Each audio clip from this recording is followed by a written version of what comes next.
Hello and welcome, I'm CuddlyJay, and today we'll be looking at a Infernal Scythe PvE budget build. So this is just a fun PvE build, so I hope you enjoy it. So we're starting off with the Infernal Scythe, so I have chosen to go with a rending spin, mainly because it swings your axe in a 5-meter radius around you, dealing physical damage based on the distance from you. It applies 1 rending bleed charge to all enemies it hits.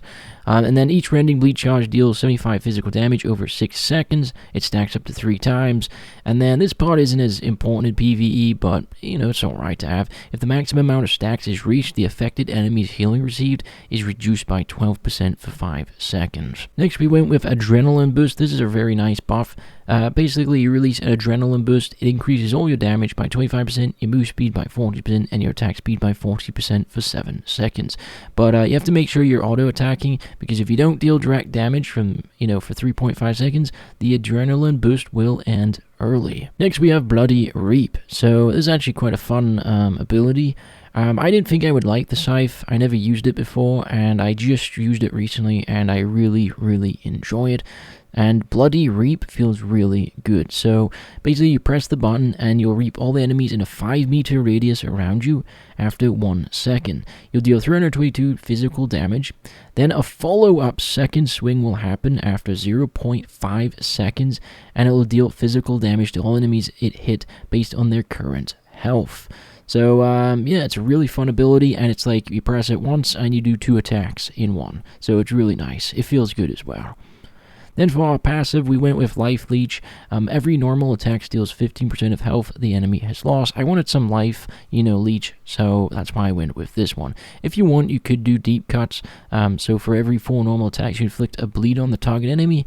I'll leave that up to you, but I personally like Life Leech the most. Next, we've gone with the Hellion jacket. I needed more lifesteal. It's a Scythe build. We need lifesteal, alright? And so I went with Hellion jacket and went with lifesteal aura. You basically pop this, and then in a 7-meter radius around you, it'll deal magical damage up to 5 enemies, and then it will steal 50% of the health the enemy has lost. It's a really good ability, especially in groups. If you pull large, groups and use this, you're going to get pretty much all your health back. Then we have Balance Mind as the passive, which increases our damage, healing cast, and defense. Next, I went with Soldier Boots. I love Soldier Boots. Maybe it's just me, but it's one of my favorite boots in the entire game. But we go with a Rejuvenating Sprint, which gives us 80% move speed, and then some health over 5 seconds. I then went with Toughness, which increases our defense. For the helmet, I wanted to basically, have a kind of like a invincibility frame, ability, so I went with Block. You basically activate this. Let's say a mob is shooting you with a stun arrow. You can activate this. It'll block that arrow, and you don't have to worry about it. Then we went with Toughness to increase our defense even more. I, of course, went with the just normal bag, and then if your budget, you can go outside of your budget, go with the Limehurst cape. It'll give you extra energy, so this will activate when you cast a spell, and your energy drops below 40%. It'll basically give you all your energy back. If not, just go with a normal cape, alright? A normal adept cape. You don't really need this cape, the Limehurst one. I just have it for fun. Then we went with the Minor Poison Potion. You throw this on the enemies, single target enemies, helps deal more damage. And then I did Carrot Soup as usual, just because it's affordable. Increases your health regeneration by 100% for 30 minutes.